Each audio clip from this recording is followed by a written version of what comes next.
I hope आपने electron transport chain के points को ध्यान से समझा है, पहचाना है।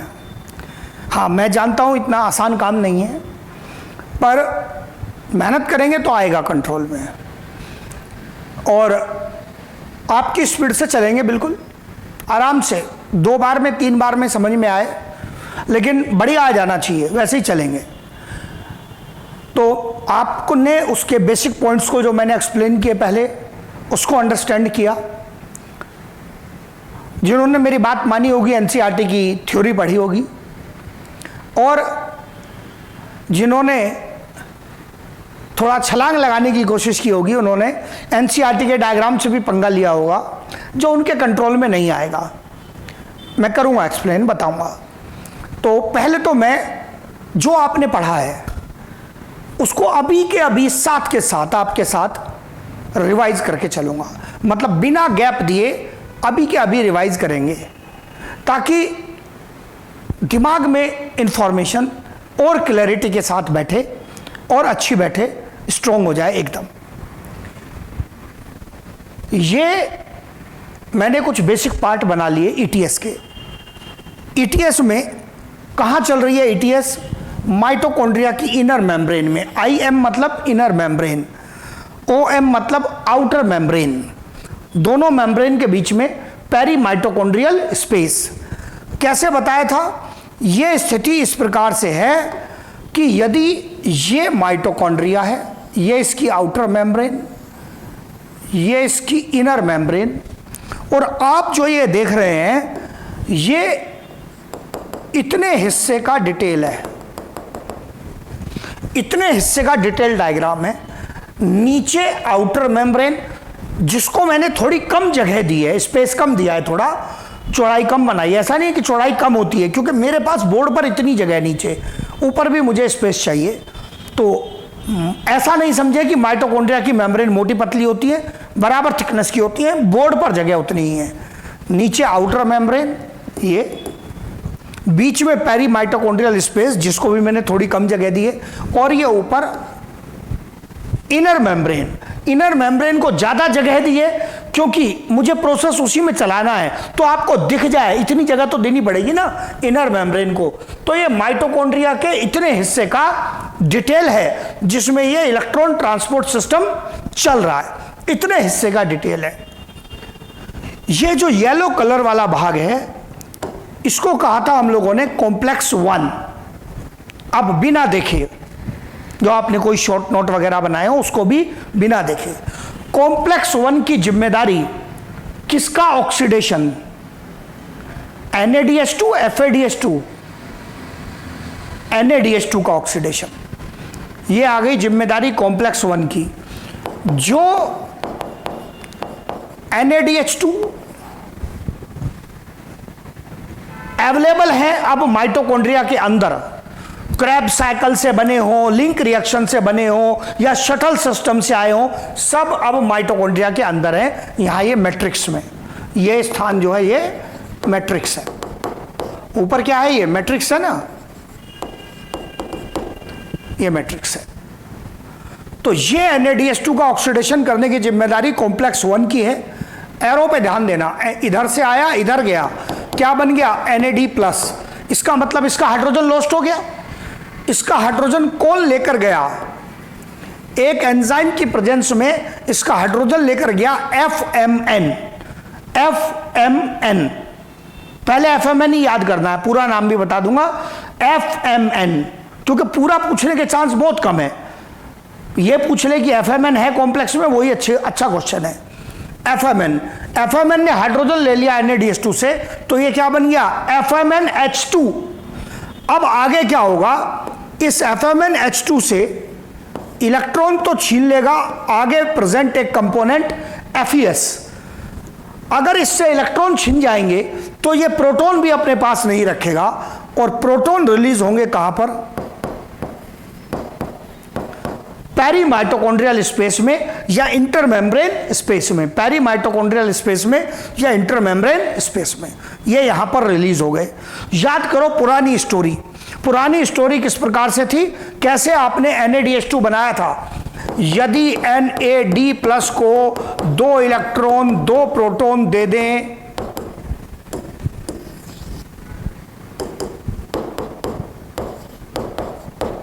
दो इलेक्ट्रॉन 2 प्रोटॉन दे दें, तो ऐसी स्थिति में मतलब इसको 2 हाइड्रोजन दे दें, तो ये क्या बना दे रहा था?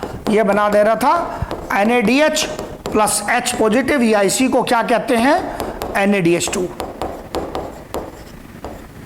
अब आप एक बात बताओ, जब उल्टा चलाओगे NADH2 से NAD+ बनाओगे, इस रिएक्शन को उल्टा चलाओगे, तो इसका मतलब आपने इससे क्या छीन लिए? 2 इलेक्ट्रॉन 2 प्रोटॉन छीन लिए इससे। जब आपने इससे 2 इलेक्ट्रॉन 2 प्रोटॉन वापस छीनोगे, तभी तो ये वापस NAD+ बनेगा। इसका मतलब इससे वापस NAD+ बनाने का अर्थ है इससे छीने गए 2 इलेक्ट्रॉन 2 प्रोटॉन या 2 हाइड्रोजन। अब आप देख लो, इसका मतलब इससे 2 इलेक्ट्रॉन 2 प्रोटॉन छीने गए, जिसमें से इलेक्ट्रॉन गए FeS के पास और प्रोटॉन कहां गए? PMS में, ग्रेडियंट बनाने के लिए यूज हुए। यहां से ये दोनों इलेक्ट्रॉन एक और FeS के माध्यम से, एक और FeS के माध्यम से ये दोनों इलेक्ट्रॉन जाते हैं UQ के पास, जाते हैं UQ के पास। फिर UQ को याद करना, ये जो UQ है यहीं पर यूज करता जाऊंगा। UQ का काम है कि UQ लेगा 2 इलेक्ट्रॉन, लेकिन ये खाली इलेक्ट्रॉन कैरियर नहीं है, ये है हाइड्रोजन कैरियर। ये साथ में लेगा 2 प्रोटॉन, 2 इलेक्ट्रॉन 2 प्रोटॉन, और ये बना देगा UQH2। ये बना देगा UQH2। UQ से क्या बन जाएगा? UQH2 बन जाएगा, जो कि एक मोबाइल हाइड्रोजन कैरियर कहलाता है। ये कहलाता है, आगे थ्योरी में दिखेगा भी, मोबाइल H कैरियर। कितने हाइड्रोजन कैरी कर रहा है? 2 इलेक्ट्रॉन 2 प्रोटॉन, मतलब 2H। यहां भी लिखा है ना, तुरंत देखते समझ जाना है, 2 हाइड्रोजन कैरी कर रहा है। तो इस प्रकार से अब आप देखो, अपनी बुद्धि लगाओ। इलेक्ट्रॉन तो मिल गए FeS से, प्रोटॉन कहां से लाएगा? प्रोटॉन लाएगा मैट्रिक्स से, और इलेक्ट्रॉन के साथ साथ प्रोटॉन एक्सेप्ट करते ही क्या बना देगा? ये बना देगा UQH2। हाँ, यहां स्पेस थोड़ा सीमित होता है, इसलिए अलग से लिख के बार बार समझा रहा हूं, और बहुत और सिंपल चल रहा हूं। UQH2, इस UQH2 की जिम्मेदारी क्या है? ये UQH2 से आगे इलेक्ट्रॉन छीनेगा कौन? अगला कंपोनेंट। इस पे अभी ध्यान नहीं देना है, FAD वाले पे भी ध्यान नहीं देना है, जहां मैं चला रहा हूं वहीं चलना है। साइटोक्रोम B, इसने दोनों इलेक्ट्रॉन छीन लिए इससे।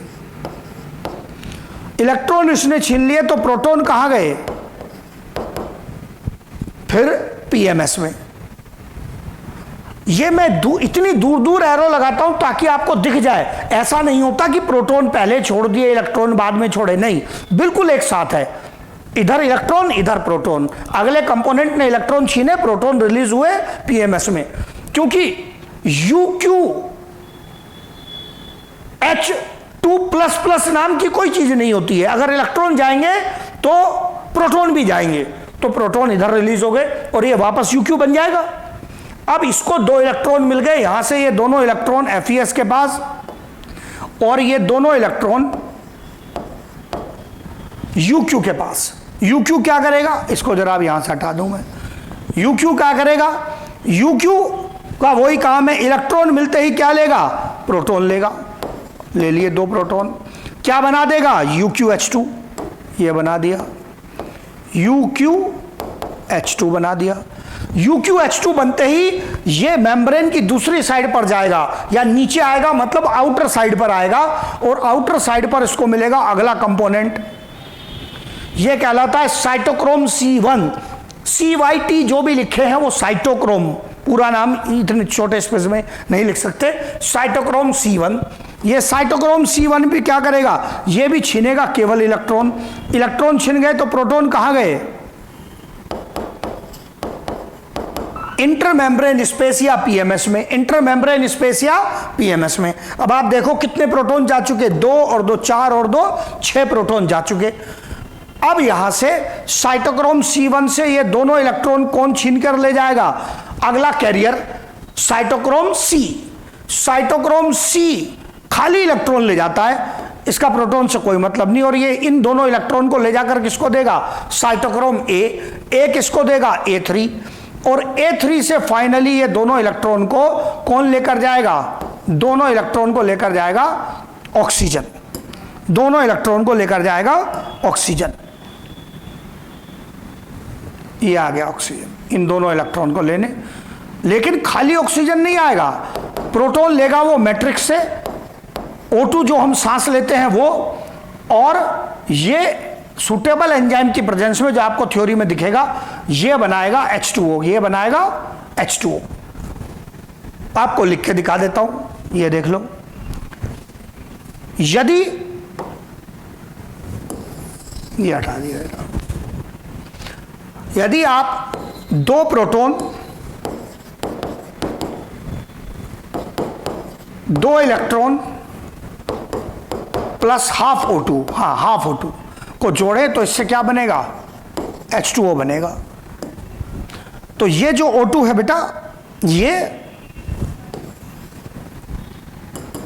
हाफ O2 लिखे या O लिखे, ये हाफ O2, इनको जोड़कर क्या बन जाएगा, H2O बन जाएगा। यही कहलाएगा मेटाबॉलिक वाटर, यही कहलाएगा मेटाबॉलिक वाटर।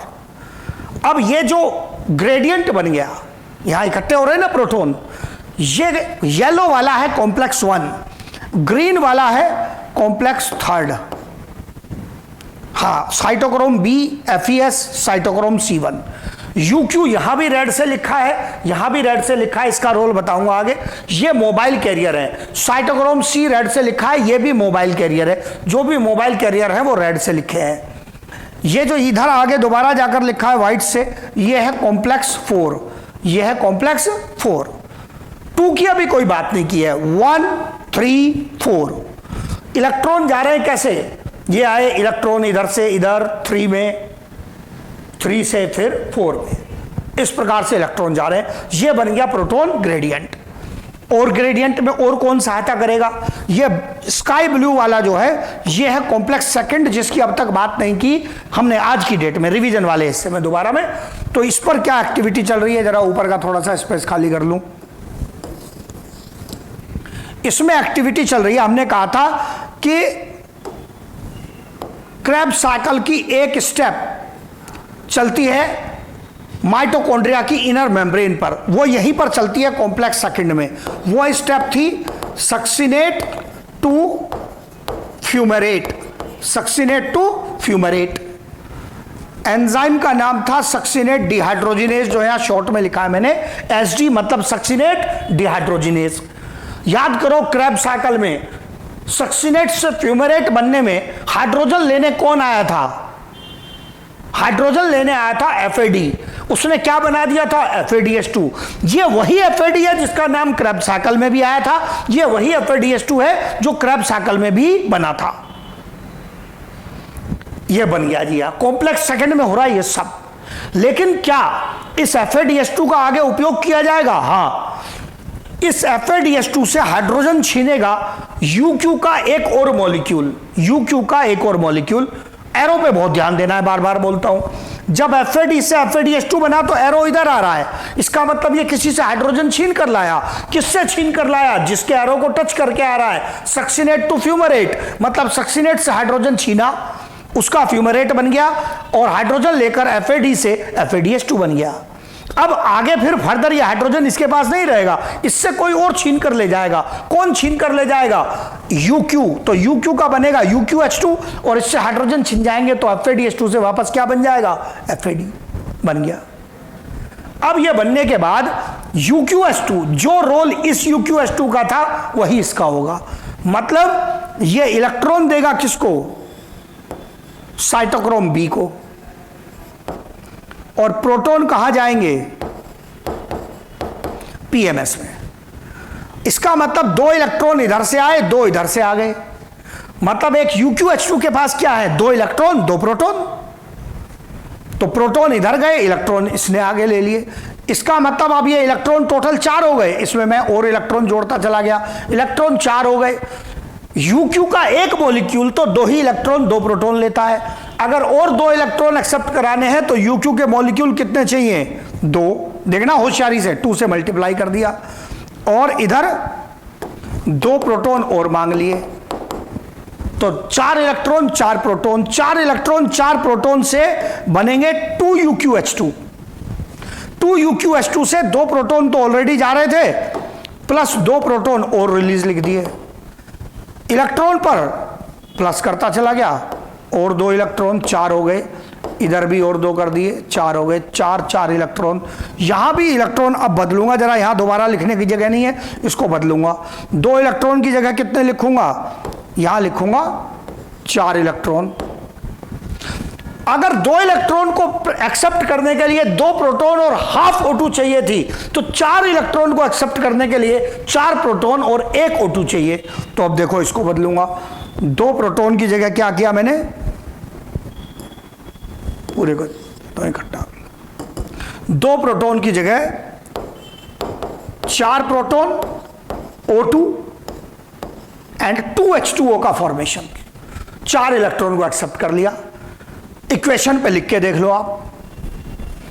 अगर इसको डबल करना हो, मल्टीप्लाइड बाय 2 करना हो, तो पूरे को 2 से मल्टीप्लाई करने का मतलब क्या है, पूरे को 2 से मल्टीप्लाई कर दो, तो क्या हो गया, 4 प्रोटॉन प्लस 4 इलेक्ट्रॉन, 4 इलेक्ट्रॉन को एक्सेप्ट करने के लिए 4 प्रोटॉन प्लस O2 2H2। ये कहानी, यही कहलाता है मेटाबॉलिक वाटर, यही कहलाता है मेटाबॉलिक वाटर। क्योंकि मेटाबॉलिक प्रोसेस में फॉर्मेशन हो रहा है ना बेटा, तो ये कहलाएगा मेटाबॉलिक वाटर। ये बन गया मेटाबॉलिक वाटर। साथ में ये प्रोटॉन ये कहां से लिए गए, मैट्रिक्स से लिए गए, ये लिए गए मैट्रिक्स से। इलेक्ट्रॉन कहां से लिए गए, आखिरी साइटोक्रोम से, फ्रॉम लास्ट साइटोक्रोम। और वो कौन था, वो था साइटोक्रोम A3। वो कौन था, वो था साइटोक्रोम A3। सब क्वेश्चन बनने लायक। देख लो ये प्रोसेस, डायग्राम फिर दिखाऊंगा, ये डायग्राम। साइटोक्रोम A3 से 4 इलेक्ट्रॉन लिए ऑक्सीजन ने, लेकिन वो खाली इलेक्ट्रॉन नहीं लेता, वो प्रोटॉन भी लेता है। इसीलिए एनसीईआरटी लिखता है, क्योंकि ये इलेक्ट्रॉन प्लस प्रोटॉन दोनों लेता है, तो इलेक्ट्रॉन प्लस प्रोटॉन मिलकर होता है हाइड्रोजन। जब मैं बार बार बोलता हूं, इतनी बार बोलता हूं इलेक्ट्रॉन प्रोटॉन मिलकर हाइड्रोजन, जानबूझकर बोलता हूं क्योंकि 2 अलग अलग सोर्स से आ रहे हैं। सबसे बड़ी गलती कौन से बच्चे करते हैं, जो इस H+ को हाइड्रोजन बोलते हैं, वो केमिस्ट्री का गला घोंट देते हैं। H+ हाइड्रोजन नहीं है, H+ प्रोटॉन है। हाइड्रोजन ये तब बनेगा जब इसमें इलेक्ट्रॉन और जुड़ जाएगा। तो गला नहीं घोंटना है केमिस्ट्री का, साइंस ठीक चलानी है। यहीं पर हाइड्रोजन बना दोगे तो ये क्या करने जाएगा, वो कहता है ना, oxygen is the final hydrogen acceptor of the system. Respiratory process में ऑक्सीजन फाइनल हाइड्रोजन एक्सेप्टर है। भाई इसको ही हाइड्रोजन बना दोगे तो इसका क्या करोगे। तो हाइड्रोजन एक्सेप्टर का मतलब है it accepts both electron and proton, form metabolic water. यह प्रोसेस बार बार चलेगा। अब आप देख लो जरा, कॉम्प्लेक्स 1 की जिम्मेदारी जो येलो में है, इसकी जिम्मेदारी एक एक करके जितने भी NADH2 बने थे सबका एक एक करके ऑक्सीडेशन होगा, और वो NADH2 से क्या होगा, प्रोटॉन इधर पंप हो गए, इलेक्ट्रॉन आगे चले गए, दोबारा से इन इलेक्ट्रॉन की सहायता से और प्रोटॉन लाए गए, UQ के द्वारा लाए गए, प्रोटॉन इधर पंप किए, इलेक्ट्रॉन आगे ट्रांसफर कर दिए, फिर दोबारा से इन इलेक्ट्रॉन की एनर्जी यूज की, UQ की सहायता से फिर प्रोटॉन लाए गए, प्रोटॉन PMS में पंप कर दिए, इलेक्ट्रॉन आगे ट्रांसफर कर दिए, और फाइनली कॉम्प्लेक्स 4 से इन इलेक्ट्रॉन को कौन ले गया, ऑक्सीजन। फिर कॉम्प्लेक्स 2 का क्या रोल है, कॉम्प्लेक्स 2 का रोल है क्रैब साइकिल की एक स्टेप चलाना। आप क्या डिफरेंस नोटिस करेंगे, कॉम्प्लेक्स 1 ने स्वयं खुद UQ का रोल आने से पहले 2 प्रोटॉन का ट्रांसफर किया है, पंपिंग की है PMS में। कॉम्प्लेक्स सेकंड में जो FADH2 बना था, उसने UQ का रोल आने से पहले खुद कोई प्रोटॉन पंप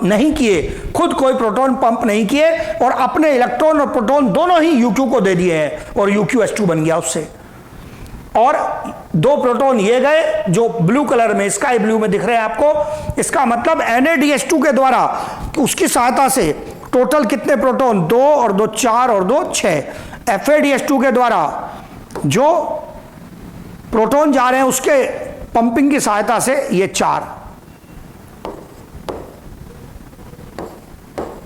अब एनसीईआरटी क्या कहता है? एनसीईआरटी कहता है कि जब ये यहां पर प्रोटॉन ग्रेडियंट बन गया, ये प्रोटॉन्स इकट्ठा हो गए, ये प्रोटॉन्स इकट्ठा हो गए खूब सारे, अब एक ही कलर से लिख दे रहा हूं, खूब सारे प्रोटॉन्स इकट्ठा हो गए, तो ये बन गया प्रोटॉन ग्रेडियंट, ये बन गया प्रोटॉन ग्रेडियंट जिसमें एनर्जी होती है।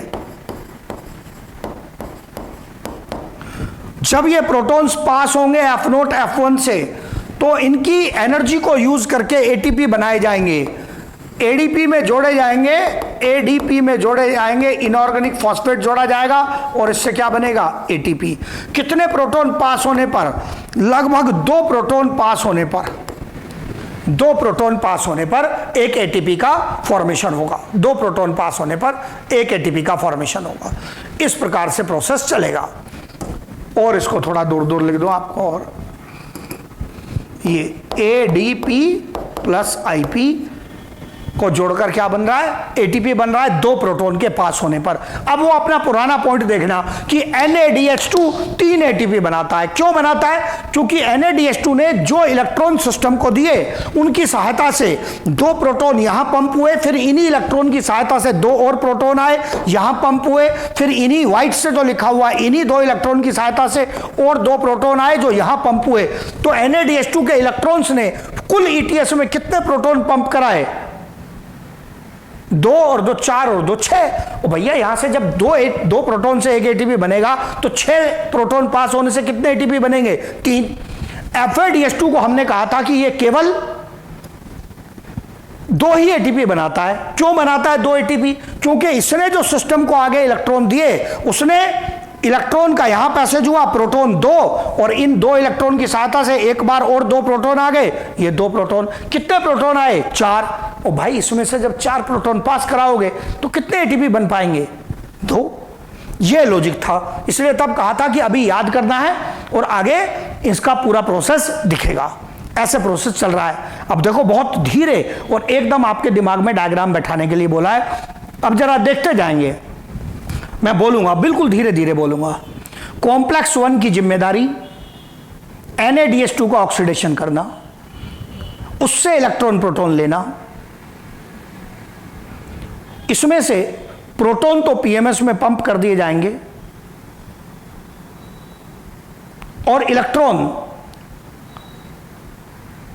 UQ के पास जाएंगे।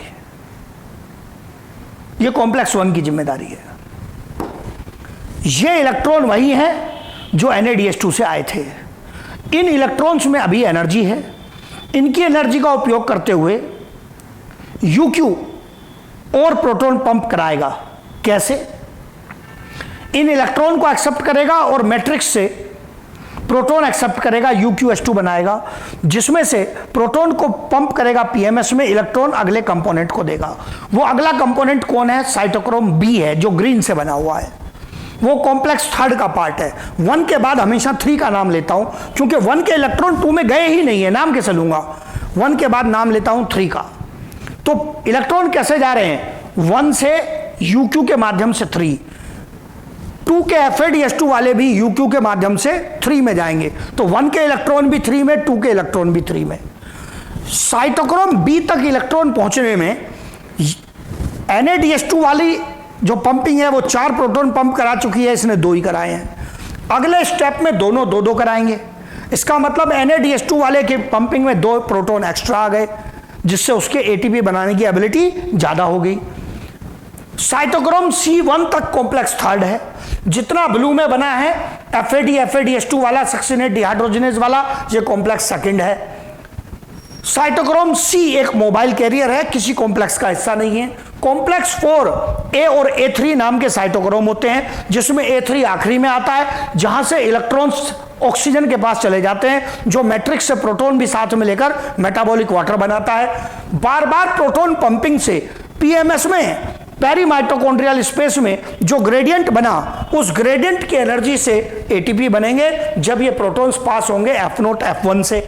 यही F0 F1 क्या कहलाता है? ये कॉम्प्लेक्स 5B कहलाता है। क्या कहलाता है? कॉम्प्लेक्स 5। और भी नाम है एटीपी सिंथेज, जो आपको थ्योरी में दिखाई देगा। इतनी मेहनत की है देखो इस पर। अब पूरा डायग्राम दिखा लिया आपको, थ्योरी बताऊंगा लिखी हुई भी, ताकि आपके पास लिखा हुआ कुछ रहे, और फिर एनसीईआरटी के पॉइंट भी लाइन टू लाइन एक्सप्लेन करूंगा। फुल स्ट्रेंथ चाहिए, मतलब मेरे पढ़ाने के बाद बच्चा ये नहीं कह दे या कोई उससे ऐसा सवाल नहीं पूछ ले जो उसको कवर नहीं हुआ हो, ये नहीं होगा। एनसीईआरटी ने जो कुछ लिखा है यू विल अंडरस्टैंड एवरीथिंग, जो जो कहता है। हाँ, कोई पॉइंट अगर कुछ गड़बड़ है तो मैं बताऊंगा। तो ये डायग्राम हो गया अपना, और अपन आप थ्योरी पर आएंगे। थ्योरी अब बहुत आसान हो जाएगी, क्योंकि डायग्राम में ही मैंने सारी कहानी बताई है। कॉम्प्लेक्स वन थ्योरी लिख क्यों रहा हूं, कई के डायग्राम में कई चीजें उतनी क्लैरिटी से छोटा होता है ना, दिखता नहीं है। कॉम्प्लेक्स वन के भाग हैं FMN FES, इसकी जिम्मेदारी है oxidation of NADH2 in presence of NADH dehydrogenase. अब डायग्राम पर यह लिखने की जगह नहीं होती, यह एंजाइम का नाम है NADH डिहाइड्रोजिनेज। इस एंजाइम की उपस्थिति में, इसका मतलब यहां पर ये जो मैं डॉट लगा रखा हूं, ये जो एंजाइम है, ये जो एंजाइम है यही है NADH डिहाइड्रोजिनेज। जो NADH2 से हाइड्रोजन रिमूव करा है उसी का नाम है NADH डिहाइड्रोजिनेज, जो कॉम्प्लेक्स वन का भाग है। तो मैंने क्या क्या भाग बताए कॉम्प्लेक्स वन में, FMN FES और NADH डिहाइड्रोजिनेज। एक एरो और लगाऊंगा, जब इस FMNH2 से इलेक्ट्रॉन प्रोटॉन दोनों छिन जाएंगे तो ये खुद वापस क्या बन जाएगा, FMN बन जाएगा। खुद वापस क्या बन जाएगा, FMN। ये इसका पूरा रोल हो गया। तो थ्योरी बहुत छोटी सी है, ये देख लो। अब साथ में लिखा है जो आपको बताया कि UQ को इलेक्ट्रॉन देने से पहले ये कॉम्प्लेक्स डायरेक्टली पंप करेगा, directly pumps 2 protons into PMS and then electrons to UQ, और उसके बाद इलेक्ट्रॉन किसको देगा, UQ को। ऐसे दिखाया डायग्राम में आपको, इलेक्ट्रॉन किसको देगा, UQ को देगा। अब UQ क्या है, UQ का पूरा नाम है यूबिक्विनॉन। अब थ्योरी में पूरे नाम दिखेंगे, यूबिक्विनॉन। इसी का दूसरा नाम है कोएंजाइम Q। मैंने कहा ना, मैं बिल्कुल सटीक पॉइंट लूंगा, सवाल सोल्व करने वाले सब ऐसे बिल्कुल निशाने पे लगने वाले क्वेश्चंस हैं। कोएंजाइम Q पूछा जाता है। ये एक मोबाइल हाइड्रोजन कैरियर है। जैसे ही मैं बोलता हूं हाइड्रोजन कैरियर तो तुरंत सवाल आता है ये कितने हाइड्रोजन ले जाएगा। आंसर है ये एक बारी में 2 हाइड्रोजन ले जाएगा। सही लिखना है, H2 नहीं, हम हाइड्रोजन गैस की बात नहीं कर रहे हैं, सिलेंडर में भर के थोड़ी ले जाएगा। 2H, ये 2 इलेक्ट्रॉन और 2 प्रोटॉन ग्रहण करता है, एक्सेप्ट करता है। कैसे एक्सेप्ट करता है फिर लिखा आपके सामने clearly. UQ accepts 2 electron 2 proton to form UQH2। इस UQH2 को NCERT एक नाम देता है, वो है यूबिक्विनॉल। हाँ जी, इसके पीछे साइंस है, केमिस्ट्री है। ये था यूबिक्विनॉन और ये है यूबिक्विनॉल। अगर आपने अगर आपने इतनी बेसिक केमिस्ट्री पढ़ ली है, आप पहचानते हैं, तो आप पहचानेंगे यूबिक्विनॉन ऑन कीटोनिक कंपाउंड है। यूबिक्विनॉल ऑल एल्कोहलिक कंपाउंड है। केमिस्ट्री कहती है कि कीटोनिक या एल्डिहाइडिक कंपाउंड का रिडक्शन कर दें तो उससे एल्कोहलिक ग्रुप बन जाता है। तो यूबिक्विनॉन कीटोनिक कंपाउंड, रिडक्शन हो गया, हाइड्रोजन एक्सेप्ट कर लिया तो क्या बन गया, यूबिक्विनॉल। यूबिक्विनॉल का फॉर्मेशन हो गया। ये देख रहे हो एनसीईआरटी की चालाकी, लिखा है एनसीईआरटी ने यूबिक्विनॉल और लिख के चुपचाप भाग जाता है, बाकी बच्चा संभालता रहे। तो कहीं ऐसे भी सब जगह तो किताबें जाती हैं ना देश में, तो बिल्कुल गांव देहात में भी बच्चा पढ़ता ही है ना। कैसे पढ़ता है, टीचर क्या करता है क्लास में, एक एक पैराग्राफ की रीडिंग लगवा देता है, हो गया चैप्टर पूरा, हो गई, जानकारी आ गई, सब साइंटिस्ट बन गए। उससे ऐसे पढ़ाई नहीं होती है, साइंस है ये। ऐसे एक एक स्टेप चला के तार तार की जाती है, उससे साइंस दिमाग में आती है। फिर पूछ लो आपसे कोई भी question. Ubiquinol acts as a proton pump, another important point. ये प्रोटॉन पंप के रूप में काम कर रहा है यूबिक्विनॉल। क्यों बोला मैंने प्रोटॉन पंप, इसलिए बोला भैया प्रोटॉन पंप। अब आप देख लो अपनी आंखों से बिल्कुल क्लियरली, ये क्या कर रहा है, ये मैट्रिक्स वाली साइड है ऊपर, पहले लिख के बताया था ना, ऊपर मैट्रिक्स वाली साइड है। यहां से प्रोटॉन्स ले रहा है और पीएमएस में ले जाकर छोड़ रहा है। भाई पीएमएस में पहले ग्रेडियंट बना हुआ है, लगातार बना रहता है, सांस तो हम ले रहे हैं, रेस्पिरेशन तो चल ही रहा है ना, यहां प्रोटॉन भरे हुए हैं, मैट्रिक्स से ज्यादा प्रोटॉन है। किसी चीज को उसकी लो कंसंट्रेशन से हायर कंसंट्रेशन की तरफ ले जाना ही पंपिंग कहलाती है, पंपिंग कहलाती है। ये पंपिंग कर रहा है। लेकिन अगर आप अच्छे साइंस के स्टूडेंट होंगे तो आप तुरंत मुझसे सवाल करेंगे, और अगर एग्जामिनर होशियार होगा तो वो आपसे करेगा। वो पूछेगा पंपिंग में तो एनर्जी लगती है, और बहुत सारी पंपिंग होती है जहां आप कहते हैं एटीपी लगेंगे, एटीपी लगेंगे, इसमें कहां एटीपी लगे ना। तो आपसे पूछेगा एनर्जी कहां से आई। मैंने अभी थोड़ी देर पहले शब्द उपयोग किया था, एनर्जी रिच ये इलेक्ट्रॉन है जो ग्लूकोज के ब्रेकडाउन से आए हैं, इन इलेक्ट्रॉन की एनर्जी लगेगी।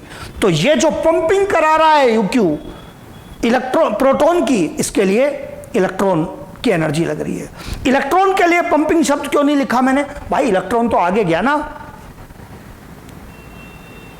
वो तो अपने रेडॉक्स पोटेंशियल के हिसाब से जा रहा है, पंपिंग तो प्रोटॉन की हुई है ना, तो वही तो लिखूंगा जो हो रहा है। इसका मतलब यहां पर मैंने ये आपको नॉलेज दी तुरंत, एकदम मस्त सवाल, झन्नाटेदार, साइंस के बढ़िया स्टूडेंट से बनेगा।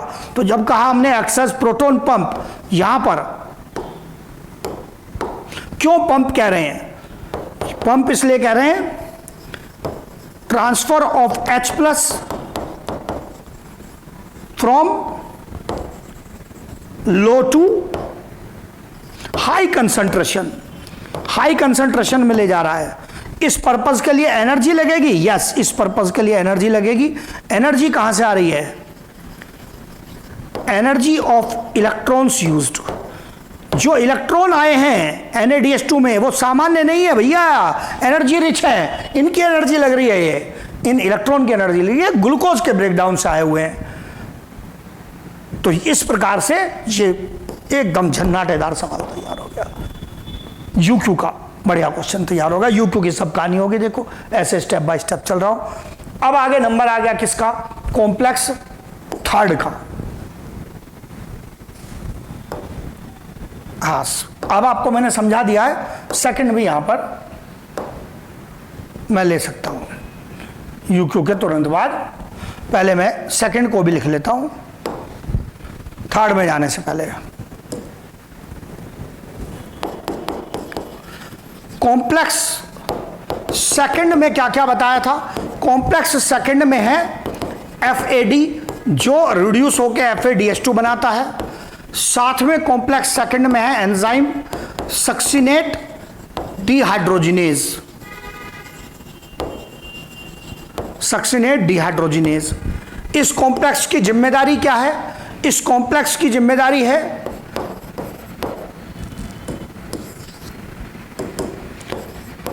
One step of Krebs cycle.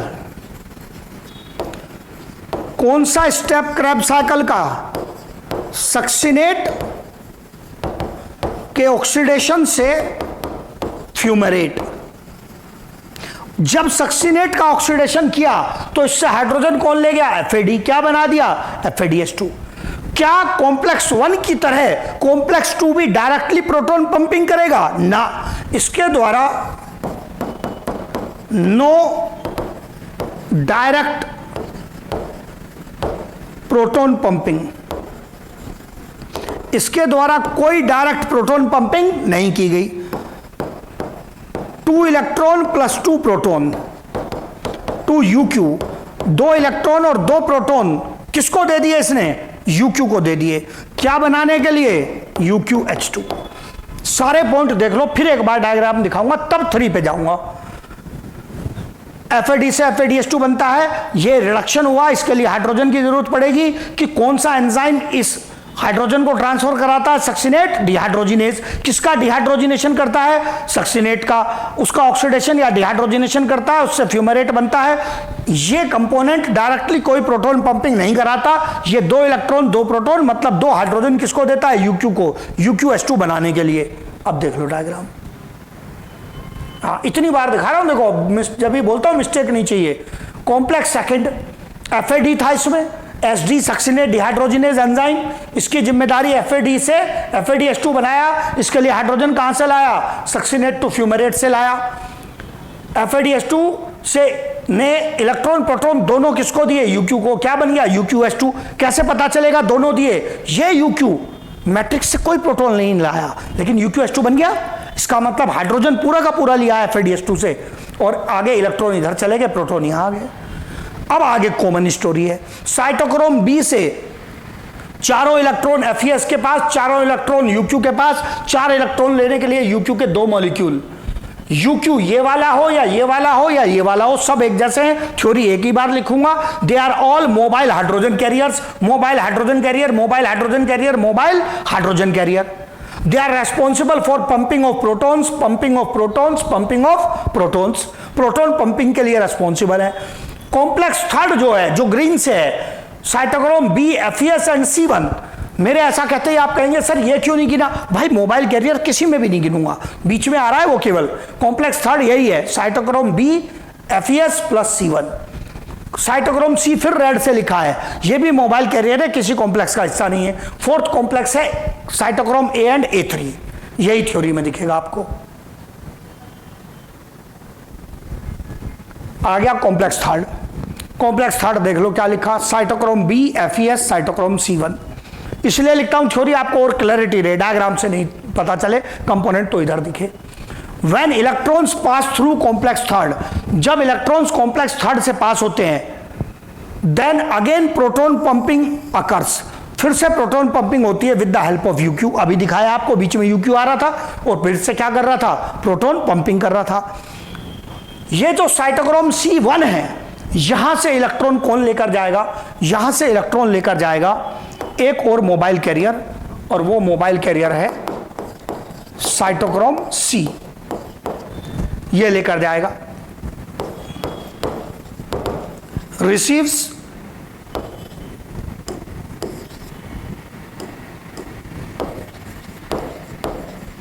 Electrons from cytochrome C1। C1 किसका भाग था, कॉम्प्लेक्स थर्ड का भाग था। And gives electrons to cytochrome A, किसका भाग था, 4 का। मतलब कैसे कैसे क्वेश्चन बना सकता है कि ये कॉम्प्लेक्स थर्ड से इलेक्ट्रॉन लेता है, 4 को देता है, बिल्कुल सही बात है। थर्ड के कौन से भाग से लेता है, C1 से। इसका अपना नाम क्या है, साइटोक्रोम C, पास पास नाम है इसलिए संभल के चलना है। और किसको देता है, साइटोक्रोम A को। NCERT क्या लिखता है इस साइटोक्रोम C के बारे में, ये एक स्मॉल प्रोटीन है, इसकी location outer side of inner membrane,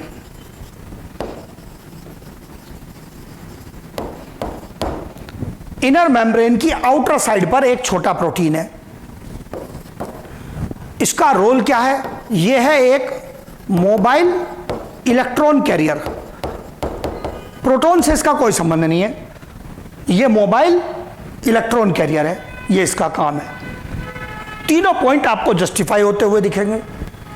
ये आ गया जस्टिफिकेशन तीनों पॉइंट का, ये देख लो। Cytochrome C receives electrons from C1 gives to A, receives electron from complex third gives it to complex 4। इसका प्रोटॉन से कोई संबंध नहीं है, it is a mobile electron carrier. पहले भी समझा चुका हूं, मोबाइल का मतलब होता है एक जगह से इलेक्ट्रॉन लिए और थोड़ी दूरी तय करके आगे जाकर किसी और को दिए। बिना मोबिलिटी के कैरियर कौन होता है, इधर से लिए, खुद कहीं नहीं गए, आगे दिए। कैरियर तो वो भी है पर वो मोबाइल नहीं है। मोबाइल वो है जिसने इलेक्ट्रॉन लिए और थोड़ी दूरी पर मूव करके दूसरे को दिए। फिर कहा present towards outer side of inner membrane, NCERT का पॉइंट। भाई नीचे आउटर साइड है माइटोकॉन्ड्रिया की, तो नीचे प्रेजेंट है, नीचे लिखा है present towards outer side of inner membrane, बिल्कुल सही लिखा है। तो ये एनसीईआरटी का पॉइंट कवर कर दिया। आगे आ गया कॉम्प्लेक्स 4, आगे आ गया डिस्कशन कॉम्प्लेक्स 4 का।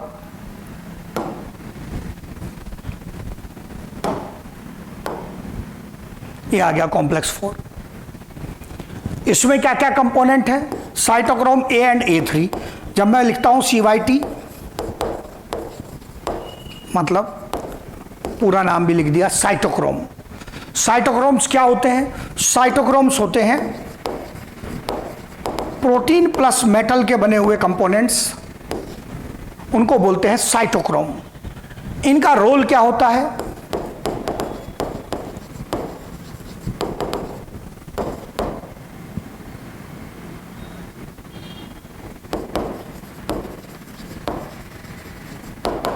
दे are involve in electron transport. एक जगह से इलेक्ट्रॉन लेंगे, आगे ट्रांसपोर्ट करेंगे, मे बी मोबाइल और इमोबाइल जैसे भी होंगे, पर इलेक्ट्रॉन ट्रांसपोर्ट करेंगे। अब ये यहां पर A3 एनसीईआरटी का पॉइंट कहता है कॉम्प्लेक्स 4 में 2 कॉपर सेंटर होते हैं।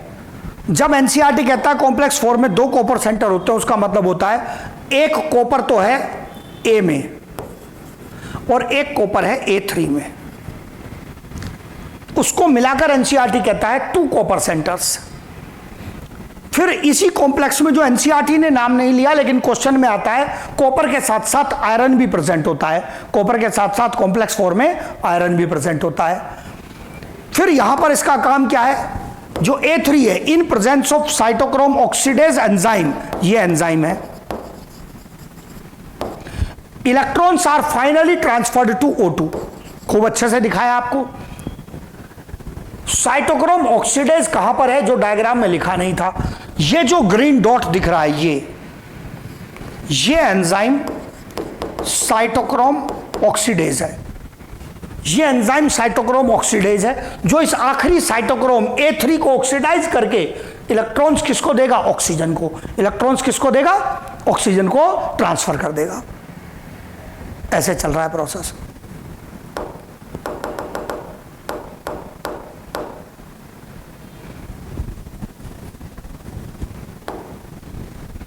ये देख लो फिर से एक बार, चले गए इलेक्ट्रॉन किसके पास, ऑक्सीजन के पास।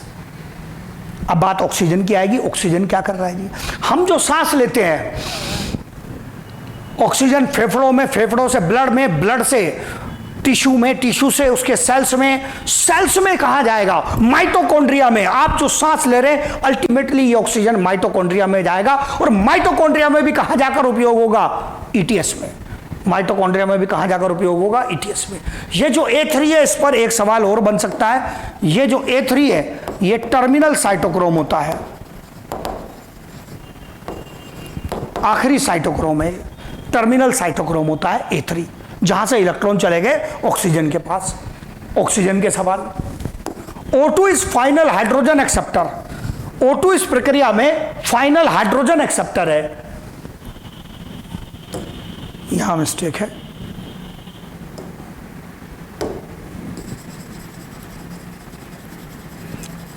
Final hydrogen acceptor as it accepts electrons from ETS and protons from matrix to form metabolic water. Question का आंसर वही देना जो पूछा जाए। ऑक्सीजन ने ETS से क्या लिया, इलेक्ट्रॉन। क्या नहीं करना सर, आपने कहा था ऑक्सीजन एक्सेप्ट, हाइड्रोजन एक्सेप्टर। अरे मैंने तो कहा था, लेकिन आगे भी कुछ कहा था। अगर कोई सवाल पूछे ऑक्सीजन रेस्पिरेटरी प्रोसेस में किसका एक्सेप्टर है, नो डाउट आंसर हाइड्रोजन। लेकिन अगर क्वेश्चन को मॉडिफाई करते और पूछे ऑक्सीजन ने ETS से क्या लिया, तब आंसर हाइड्रोजन नहीं है भाई, तब आंसर इलेक्ट्रॉन है। ETS ने तो इलेक्ट्रॉन नहीं दिया, क्योंकि प्रोटॉन कहां से आया है, मैट्रिक्स से। और भाई इलेक्ट्रॉन प्रोटॉन मिलेंगे तब तो हाइड्रोजन बनेगा। तो सिस्टम के लिए hydrogen acceptor. O2 is H acceptor with respect to system, O2 is electron acceptor with respect to ETS। Clear लिखा है, electrons from ETS, H from matrix, और टोटल पूछे तो हाइड्रोजन एक्सेप्टर, टोटल पूछे तो हाइड्रोजन एक्सेप्टर। यही NCERT कहता है। संभल के चलना है, जो पूछेगा वही आंसर देना है। अब यहां पर यह जानकारी आने के बाद मैटर आ गया इस सब का, किया क्या जा रहा है, आ गया कॉम्प्लेक्स 5, प्रोटॉन ग्रेडियंट बन गया जी। कॉम्प्लेक्स 5 क्या करेगा, इसमें से प्रोटॉन्स पास होंगे। और एक पॉइंट लूंगा जरा इससे पहले, वो पॉइंट क्या लूंगा, प्रोटॉन ग्रेडियंट कहां बनेगा, आपसे ये पूछ सकता है, एकदम सिंपल। प्रोटॉन ग्रेडियंट फॉर्मेशन कहां, PMS में, peri mitochondrial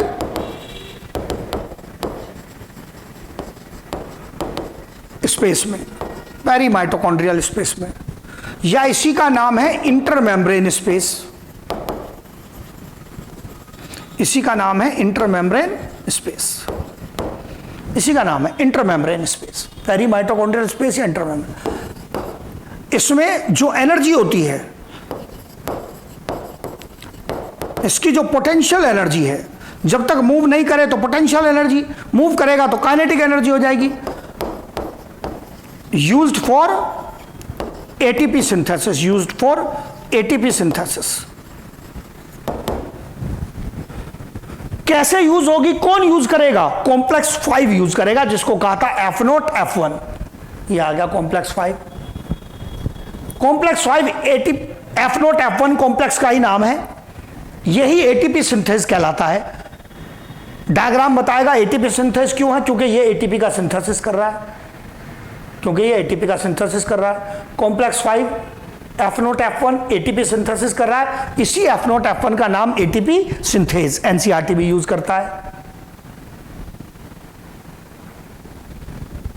not involved in electron transport, complex 5 में से कोई इलेक्ट्रॉन नहीं गए, वो ऑलरेडी ऑक्सीजन के पास जा चुके। इसमें से कौन पास हो रहे हैं? प्रोटॉन का पैसेज, प्रोटॉन का पैसेज आ रहा है। जो पीएमएस में इकट्ठे हुए थे वो वापस मैट्रिक्स में जाएंगे। जब आपने कहा प्रोटॉन पैसेज तो मैंने ये भी लिख दिया पीएमएस2 मैट्रिक्स। पंपिंग नहीं चल रही है, पीएमएस2 मैट्रिक्स। F0 का क्या रोल है? टनल के रूप में काम कर रहा है। एनसीईआरटी F0 को कहता है ये एक इंटीग्रल प्रोटीन है, जो मेम्ब्रेन के अंदर धसा हुआ है वो इंटीग्रल प्रोटीन, जो बाहर उभरा हुआ है F1 उसको एनसीईआरटी कहता है कि ये पेरिफेरल प्रोटीन है। सेल बायोलॉजी लग रही है आपकी, मेम्ब्रेन के अंदर धसा हुआ प्रोटीन इंटीग्रल, बाहर उभरा हुआ प्रोटीन है मेम्ब्रेन से पेरिफेरल। वैसे तो एनसीईआरटी पूरे F0 F1 को कहता है कि ये एटीपी सिंथेस है, लेकिन कोई ये पूछ ले कि इसमें से भी एक हिस्सा बताओ, तो एक्चुअल एटीपी सिंथेसिस की जिम्मेदारी F1 की है। क्लियर लिखा है मैंने, एक्चुअल एटीपी सिंथेसिस की जिम्मेदारी F1 की है, by using energy of H+ gradient, proton gradient की एनर्जी को यूज करते हुए। जब 2 प्रोटॉन का पैसेज होगा F0 F1 में से, तब लगभग एक एटीपी का फॉर्मेशन होगा। लगभग क्यों बोलता हूं? मैंने कहा था ना, रूम में पानी भरा है, बाहर पानी कम है या नहीं है, पानी तेजी से बाहर जाएगा तो पानी के बहने से टरबाइन घूमेगा, इससे बिजली बनाई जा सकती है। लेकिन रूम में यदि पानी की मात्रा, पानी का अमाउंट कम ज्यादा हो जाए तो इससे टरबाइन के घूमने की स्पीड पर फर्क पड़ जाएगा। सो ग्रेडियंट की स्ट्रेंथ डिसाइड करती है कि कितना पानी टरबाइन पे टकराने से 1 यूनिट बिजली बनेगी। ग्रेडियंट स्ट्रॉन्ग है तो कम पानी से भी टरबाइन तेज घूमेगा, ग्रेडियंट वीक हो गया, पानी थोड़ा कम हो गया तो टरबाइन धीरे घूमेगा। इट मींस ये जो आप 2 प्रोटॉन पढ़ते हैं, जो एनसीईआरटी आपको पढ़ाता है, या तो वही करना है, पर ये हमेशा फिक्स वैल्यू रहना संभव नहीं है। ये ग्रेडियंट की स्ट्रेंथ पे थोड़ा बहुत फ्लक्चुएट होता है। इसलिए जब मैं बोलता हूं तो मैं कहता हूं लगभग 2 प्रोटॉन पास होने से 1 एटीपी का फॉर्मेशन होगा। वैल्यू वही एनसीईआरटी वाली मुझे यूज कर दी है। तो एक्चुअल जो एटीपी सिंथेसिस हुआ वो कहां पर हुआ? ये हुआ F1 पर। कहां पर हुआ? F1 पर। ये पूरी कहानी आ गई, सारी स्टोरी। डायग्राम और देखो एक बार, अपने दिमाग में चलाओ, फिर एनसीईआरटी का डायग्राम दिखाऊंगा।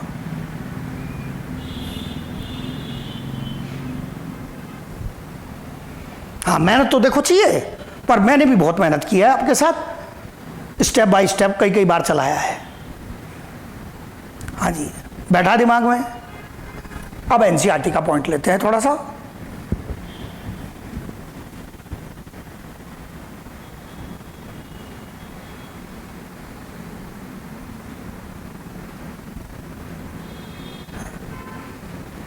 देखो, एनसीईआरटी वही सारी कहानी कहेगा जो मैं आपको समझाता हूं, वही सारी कहानी कहेगा। कि पहले तो कहता है कि ये ETS चलाया क्यों गया है। ये ETS चलाया गया है NADH2 और FADH2 के ऑक्सीडेशन के लिए, जिनका उपयोग किया जाएगा। ये NADH2 और ये FADH2, इनका उपयोग करके इनका ऑक्सीडेशन किया जाएगा। फाइनल जो आगे एक्सेप्टर है वो ऑक्सीजन है, जिससे मेटाबॉलिक वाटर का फॉर्मेशन होगा। यही ETS है। यही क्या है? ETS है। अब ये ETS का प्रोसेस कैसे चल रहा है, इसकी थ्योरी देख लो जरा। थ्योरी पे पहले ध्यान दूंगा, जाऊंगा एनसीईआरटी के डायग्राम पर भी। जो समझाया वहीं पहुंचोगे बिल्कुल। NADH डिहाइड्रोजिनेज, देखो चालाक है ना, ये लिख दिया ना एंजाइम का नाम, कॉम्प्लेक्स 1, क्लियर बता के आया हूं, NADHD hydrogenase complex 1। Electrons are then transferred complex 1 से कहां, ubiquinone, located with in the inner membrane. Ubiquinone also receives reducing equivalent. जब एनसीईआरटी कहता है रिड्यूसिंग इक्विवेलेंट, रिड्यूसिंग इक्विवेलेंट का मतलब होता है यहां पर हाइड्रोजन, यहां पर मतलब होता है 2 इलेक्ट्रॉन, ओ गलत लगा दिया, ये तो मिटेगा नहीं, 2 इलेक्ट्रॉन प्लस 2 प्रोटॉन, यह है रिड्यूसिंग इक्विवेलेंट वाया FADH2। दिखाया मैंने आपको, कॉम्प्लेक्स सेकंड से भी लेता है, FADH2 से भी लेता है। That is generated during oxidation of succinate in the citric acid cycle. जोड़ दिया, देखो कितना चला गया, सिट्रिक एसिड साइकिल जोड़ दिया यहां इसने, जबकि अपने डायग्राम में कहीं नहीं दिखाता है वो। और इससे क्या बन गया, यूबिक्विनोल, रिड्यूस होकर क्या बन गया, यूबिक्विनोल बन गया। Then oxidised with in the transfer of electrons to cytochrome C। देखो यहां सावधानी से चलना है, कहता है इलेक्ट्रॉन किसको दे दिए, साइटोक्रोम C। तो बच्चा सोचता है सर आपने तो B और C1 का नाम लिया था, सर ये तो C का नाम ले रहा। ओ भाई धीरे, C का नाम नहीं ले रहा है, वो नालायक है। साइटोक्रोम C बाद में लिखता है वाया साइटोक्रोम BC1। कह रहा है साइटोक्रोम C के पास इलेक्ट्रॉन जाएंगे, किसके माध्यम से, BC1 के माध्यम से। मतलब नालायक है, अंग्रेजी कैसे लिखता है, C का नाम पहले लेता है और BC1 का नाम बाद में लेता है। किया तो हमने भी यही है ना, हमने क्या किया है, यही तो किया है।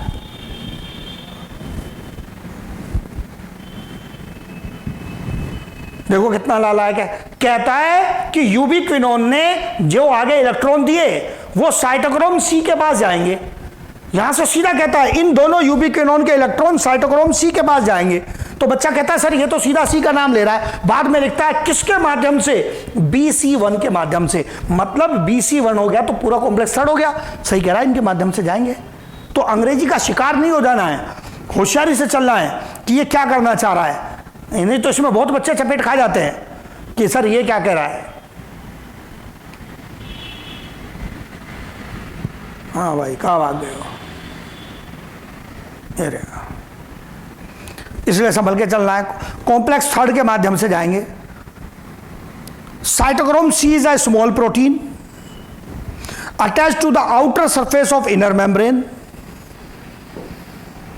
And acts as a mobile carrier for transfer of electrons. केवल किसका ट्रांसफर, इलेक्ट्रॉन्स का ट्रांसफर, केवल किसका ट्रांसफर, इलेक्ट्रॉन। तो जो मैंने थ्योरी पढ़ाई है बिल्कुल लाइन टू लाइन मैच करेगी, जरा सा भी इधर उधर नहीं जाएगा। When complex third and between complex third and 4 C ने ऐसा किया। Complex 4 refers to cytochrome C oxidase. जब ये लिखता है साइटोक्रोम C ऑक्सीडेज तो फिर संभल के चलना है। साइटोक्रोम C ऑक्सीडेज कह रहा है किसको, ये साइटोक्रोम C ऑक्सीडेज बोल रहा है कॉम्प्लेक्स 4 को। डायग्राम में दिखा दूंगा। Complex 4 refers to cytochrome C oxidase. क्यों बोल रहा है, क्योंकि उसने साइटोक्रोम C से इलेक्ट्रॉन लिए, मोबाइल कैरियर से कॉम्प्लेक्स 4 ने लिए ना इलेक्ट्रॉन, तो इसलिए उसने बोल दिया उसको साइटोक्रोम C ऑक्सीडेज।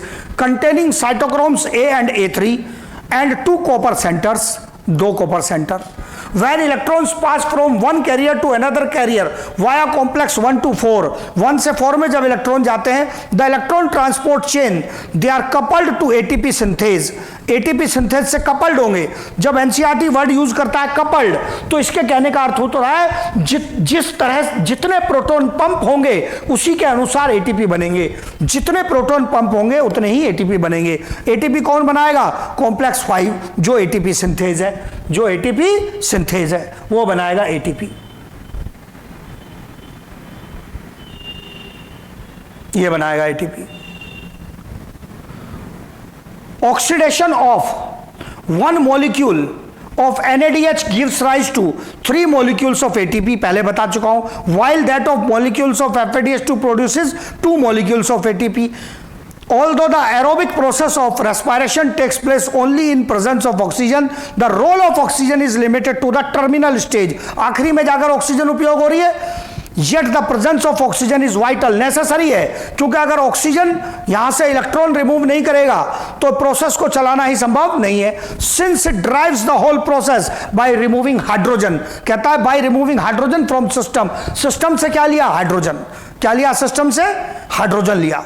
और क्योंकि ऑक्सीजन का रोल है तो ये एटीपी सिंथेसिस क्या कहलाता है, ऑक्सीडेटिव फॉस्फोराइलेशन, थ्योरी में भी लिख दूंगा इस वर्ड को, ऑक्सीडेटिव फॉस्फोराइलेशन का प्रोसेस कहलाता है। ये पूरी कहानी हो गई। अब मैंने जो डायग्राम बनाया है, मेरे डायग्राम में और एनसीईआरटी के डायग्राम में एक डिफरेंस दिखेगा, मैंने बिल्कुल ठीक बनाया है। एनसीईआरटी क्या करता है, थोड़ा सा छोटा किया इसको ताकि दिख जाए क्लियरली। एनसीईआरटी ने कॉम्प्लेक्स 1 से 4 प्रोटॉन पंप करा दिए। एक NADH प्लस H पॉजिटिव के पास 2 इलेक्ट्रॉन 2 प्रोटॉन ही हैं देने के लिए। जब वो डोनेट ही 2 इलेक्ट्रॉन 2 प्रोटॉन कर रहा है, NAD प्लस बन गया, तो भाई वो 4 प्रोटॉन कहां से रिलीज कर देगा, उसमें दो इलेक्ट्रॉन आगे देने की एबिलिटी है और 2 प्रोटॉन पंप कराने की एबिलिटी है, 4 की एबिलिटी नहीं है। फिर यहां 4 करा दिए कॉम्प्लेक्स 3 में, ठीक है। फिर 2 को 3 के बाद दिखा रखा है, इसको इधर दिखा दें इधर दिखा दें, इससे कोई दिक्कत नहीं है। और 2 से देखो, 1 से भी क्या बनाया, UQS2, 2 से भी क्या बनाया, UQS2। इस UQS2 को बनाने के लिए ये जो इसने यहां पर 4 दिखा दिए, ये वास्तव में ये क्या कर रहा है कि ये जो 2 हैं ये 2 अलग है और UQS2 वाले इसने यहां डबल दिखा दिए, फिर इसमें भी 2 जोड़ दिए 3rd में ले जाके।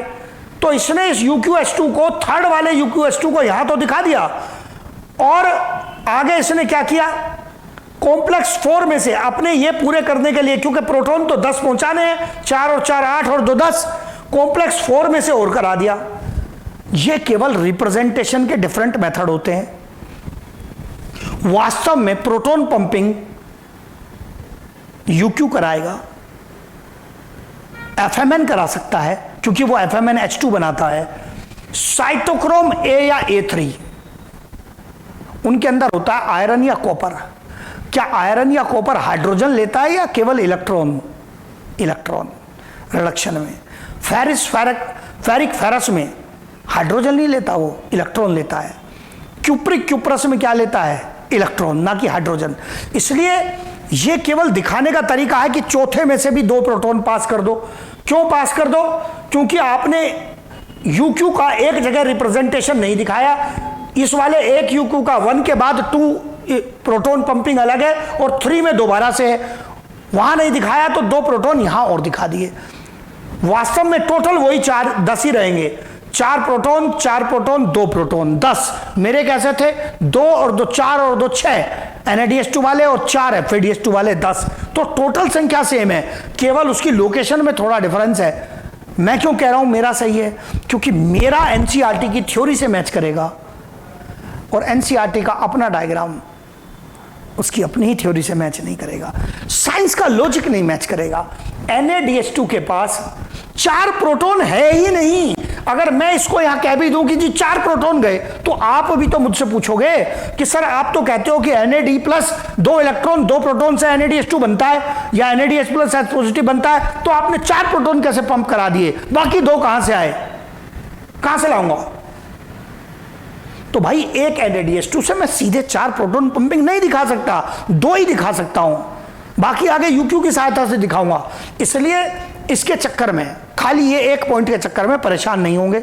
हाँ, ये मैं जरूर कहूंगा भाई एनसीईआरटी का डायग्राम है, रट्टा लगा लेंगे, पर मैं यहां खड़ा होकर 2 के 4 नहीं बना सकता, पॉसिबल नहीं है। कैसे बना दूंगा, मतलब इधर से 2 प्रोटॉन लेके आऊं और इधर उनके 4 बना दूं। जादूगर थोड़े ही हूं, टीचर हूं। हाँ, टीचर जादूगर जरूर हूं। I can teach you good but can not create protons. ऐसे नहीं कर सकता कि इधर से 2 प्रोटॉन लाऊं और उनको 4 प्रोटॉन बना दूं। तो ठीक है, थोड़ा रट्टा लगा लो, क्योंकि अब हमारा काम भी ये तो है नहीं कि हम एनसीईआरटी के खिलाफ तलवार निकाल के खड़े हो जाए। याद कर लो भैया, 10 प्रोटॉन भेजने, ये एनसीईआरटी का डायग्राम है, लेबलिंग वगैरह आ जाए तो करेक्ट मान लेना, मजबूरी है। बाकी पूरी थ्योरी मेरे पॉइंट से मैच करेगी।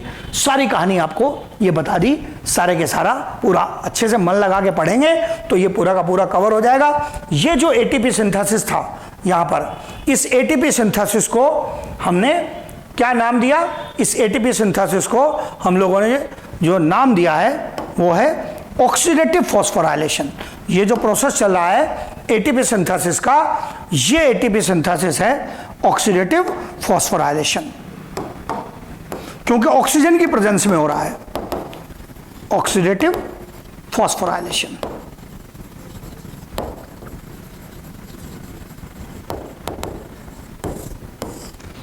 फोटोसिंथेसिस में था फोटोफॉस्फोराइलेशन, क्योंकि वो लाइट की प्रेजेंस में था। यहां पर है ऑक्सीडेटिव फॉस्फोराइलेशन, क्योंकि ये ऑक्सीजन की प्रेजेंस में है। ये कंप्लीट कहानी हो गई ईटीएस से संबंधित। अच्छे से मेहनत करके पढ़ेंगे और बाकी जो क्वेरीज होंगी वो पूछेंगे, और कोई लाइव सेशन वगैरह में भी डाउट रहेंगे तो वो ले लेंगे अपन, लेकिन मेहनत करके पढ़ेंगे और अच्छा परफॉर्म करेंगे।